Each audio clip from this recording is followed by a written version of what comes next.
एक दिन जब मेरे और मेरे पति के बीच झगड़ा हुआ तो मैं बेहद उदास थी।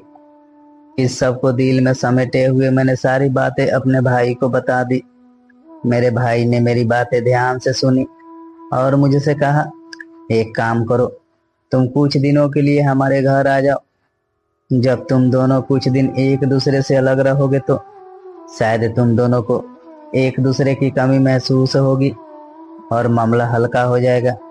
भाई की यह बात मुझे सही लगी और मैंने कुछ दिन के लिए अपने ससुराल को छोड़ने का निर्णय लिया।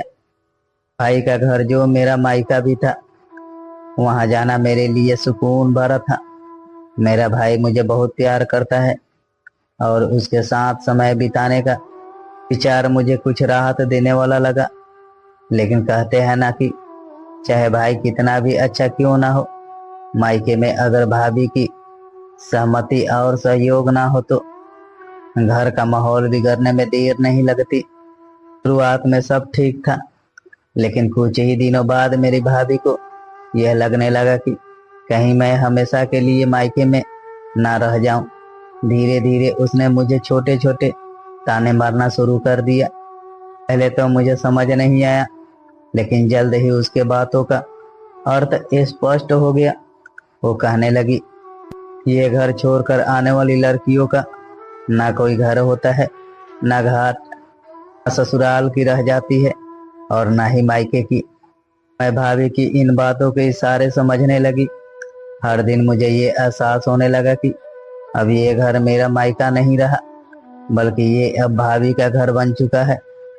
वो घर जिसमें मैंने अपना बचपन बिताया था, अब मुझे पराया सा लगने लगा। धीरे धीरे मुझे एहसास हुआ कि भाई का घर अब मेरा नहीं रहा, बल्कि यह पूरी तरह से भाभी का अधिकार क्षेत्र बन गया है। इधर मेरे पति भी अकेलेपन का शिकार हो रहे थे। कुछ ही दिनों बाद उन्होंने मेरी कमी महसूस होने लगी और वो मुझे लेने आ गए। जैसे ही मैंने उन्हें देखा, मेरी आंखों से आंसू छलक पड़े। मैंने उनसे लिपट कर रो पड़ी और उन्होंने प्यार से मेरे आंसू पोंछे। हम दोनों के बीच जो दूरियां थी वो आंसुओं के साथ ही खत्म हो गई। मैंने तुरंत भाई का घर छोड़ने का निर्णय लिया और अपने ससुराल वापस आ गई। रास्ते भर मेरे मन में बस एक ही विचार घूमता रहा कि मायका वास्तव में तब तक मायका होता है जब तक कि घर में माँ होती है। माँ के गुजरने के बाद मायका केवल भाभी का घर बनकर रह जाता है। तब वो जगह जो कभी अपना घर हुआ करती थी, धीरे धीरे एक पराया स्थान बन जाती है।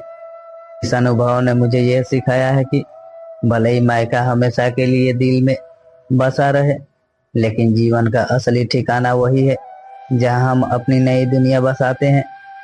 शायद इसलिए ही कहते हैं, मायका माँ से होता है। दोस्तों, अगर आपको ये कहानी अच्छी लगी है तो मेरे वीडियो को लाइक करके चैनल को सब्सक्राइब कर दें।